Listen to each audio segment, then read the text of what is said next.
ಗುರುಪೂರ್ಣಿಮೆಯನ್ನು ನಾಡಿನೆಲ್ಲೆಡೆ ಅತ್ಯಂತ ಶ್ರದ್ಧಾ ಭಕ್ತಿಗಳಿಂದ ಆಚರಿಸಲಾಗುತ್ತಿದೆ. ಈ ಪ್ರಯುಕ್ತ ಬೆಂಗಳೂರಿನ ಬಸವೇಶ್ವರ ನಗರದಲ್ಲಿರುವ ಸಾಯಿಬಾಬಾ ದೇವಸ್ಥಾನದಲ್ಲಿ ವಿಶೇಷ ಪೂಜೆ ನೆರವೇರಿಸಲಾಯಿತು. ಬಾಬಾ ಅವರ ಮೂರ್ತಿಗೆ ಹಾಕಿದ ಡ್ರೈ ಫ್ರೂಟ್ಸ್ ಹಾರ ಎಲ್ಲರ ಕಣ್ಮನ ಸೆಳೆಯಿತು. ಇಡೀ ದೇವಸ್ಥಾನವನ್ನು ವಿವಿಧ ಪುಷ್ಪಗಳಿಂದ ಅಲಂಕರಿಸಲಾಗಿತ್ತು. ಹಾಗೆಯೇ ಕುರುಬರಹಳ್ಳಿಯಲ್ಲಿರುವ ಸಾಯಿ ಮಂದಿರದಲ್ಲಿ ಬಾಬಾ ಅವರಿಗೆ ವಿಶೇಷ ಅಲಂಕಾರ, ಪೂಜೆ, ಭಜನೆ ಹಾಗೂ ಅನ್ನದಾನ ಏರ್ಪಡಿಸಲಾಗಿತ್ತು. ಈ ಕುರಿತು ನಮ್ಮ ಪ್ರತಿನಿಧಿ ಪ್ರವೀಣ್ ರಾವ್ ನೀಡಿರುವ ವರದಿ ಇಲ್ಲಿದೆ, ನೋಡ್ಕೊಂಬನ್ನಿ.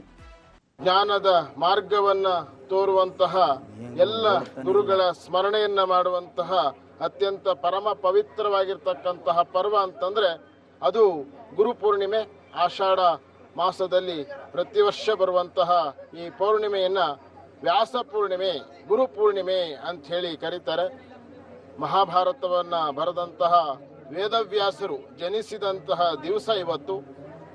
ಆ ಒಂದು ಹಿನ್ನೆಲೆಯಲ್ಲಿ ಯಾರೆಲ್ಲ ಕೂಡ ನಮಗೆ ಜ್ಞಾನದ ಮಾರ್ಗವನ್ನು ತೋರಿಸಿರ್ತಾರೆ, ವಿದ್ಯೆಯನ್ನ ಕಲಿಸಿರ್ತಾರೆ ಅಂತ ಎಲ್ಲ ಗುರುಗಳ ಸ್ಮರಣೆಯನ್ನ ಮಾಡುವಂತಹ, ಅವರ ಆರಾಧನೆಯನ್ನ ಮಾಡುವಂತಹ, ಗುರು ಕಾಣಿಕೆಯನ್ನ ಸಮರ್ಪಣೆ ಮಾಡುವಂತಹ ಪರಮ ಪವಿತ್ರವಾಗಿರ್ತಕ್ಕಂಥ ದಿವಸ ಗುರುಪೂರ್ಣಿಮೆ.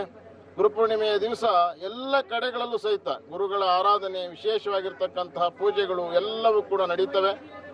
ಅದರಲ್ಲೂ ಬಹಳ ಮುಖ್ಯವಾಗಿ ಶಿರ್ಡಿ ಸಾಯಿಬಾಬಾ ಅವರ ಮಂದಿರದಲ್ಲಿ, ಸದ್ಗುರು ಸಾಯಿನಾಥರ ಮಂದಿರದಲ್ಲಿ ವಿಶೇಷವಾಗಿರ್ತಕ್ಕಂತಹ ಪೂಜೆ, ಅಲಂಕಾರ ಎಲ್ಲವೂ ಕೂಡ ನಡೆಯುವಂಥದ್ದು. ನಾವು ಇದೀಗ ಬೆಂಗಳೂರಿನ ಬಸವೇಶ್ವರ ನಗರ, ಮಂಜುನಾಥ ನಗರ ಈ ಭಾಗದಲ್ಲಿರ್ತಕ್ಕಂತಹ ಸಾಯಿಬಾಬಾ ಮಂದಿರದಲ್ಲಿದ್ದೇವೆ. ನಾವು ದೃಶ್ಯಗಳಲ್ಲಿ ನೋಡ್ಬೋದು, ಸಾಯಿಬಾಬಾ ಅವರಿಗೆ ಇವತ್ತು ಅತ್ಯಂತ ವಿಶೇಷವಾಗಿರ್ತಕ್ಕಂತಹ ಅಲಂಕಾರವನ್ನ ಮಾಡಿರುವಂಥದ್ದು.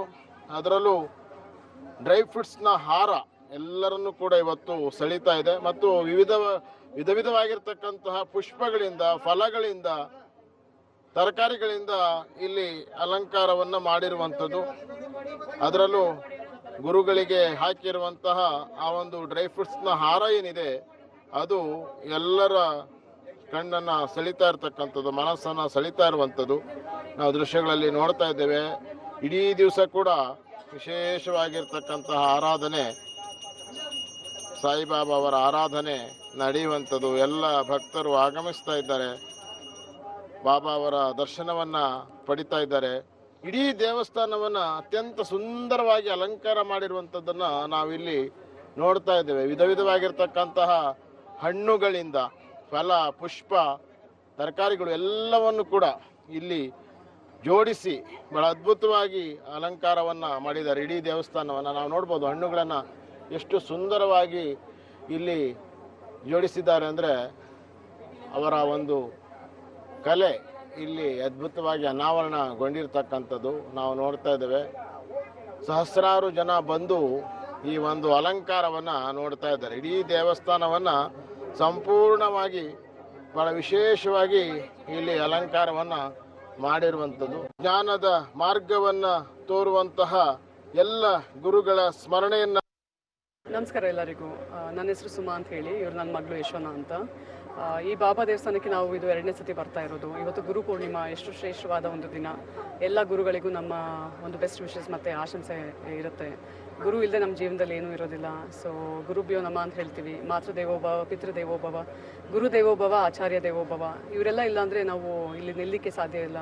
ಸೊ ಇಲ್ಲಿ ಬಂದಿರೋ ಎಲ್ಲ ಭಕ್ತಾದಿಗಳು ಮತ್ತು ಜಗತ್ತಲ್ಲಿರೋ ಎಲ್ಲರಿಗೂ ಒಳ್ಳೆ ಬುದ್ಧಿ, ವಿದ್ಯೆ, ಶಕ್ತಿ ಆ ಗುರು ಕೊಡಲಿ ಅಂತ ಹೇಳಿ ಬೇಡ್ಕೊಳ್ತೀನಿ. ಮತ್ತೆ ಬಾಬಾ ಅವರ ವಿಶೇಷವಾದ ಅಲಂಕಾರ ತುಂಬ ಚೆನ್ನಾಗಿ ಮಾಡಿದ್ದಾರೆ. ನಾನೀಗ ಅದೇ ಅಲ್ಲಿ ಹೋಗಿ ಅವ್ರ ಹತ್ರ ಮಾತಾಡ್ಬೇಕಂತಿದ್ದೆ. ಈ ಅಲಂಕಾರದ್ದು ಸ್ವಲ್ಪ ಪ್ರಸಾದ ಮನೆಗೆ ಕೊಟ್ಟರೆ, ಯಾವತ್ತಾದರೂ ಅವ್ರು ಹೇಳಿದ್ರೆ ನಾವು ಬಂದು ತೊಗೊಂಡೋಗಿ ಎಲ್ಲರಿಗೂ ಹಂಚಿ ಅಡುಗೆ ಮಾಡಿ ತಿನ್ಬೋದು. ಯಾಕೆಂದರೆ ಈ ಪ್ರಸಾದಗಳೆಲ್ಲ ಎಲ್ಲ ದಿನ ಸಿಗೋದಿಲ್ಲ. ಇದು ವರ್ಷಕ್ಕೆ ಬರೋ ಒಂದು ಗುರು ಪೂರ್ಣಿಮಾ ತುಂಬ ಅದ್ಭುತವಾಗಿ ಮಾಡಿದ್ದಾರೆ. ಸೊ ತುಂಬ ಖುಷಿ.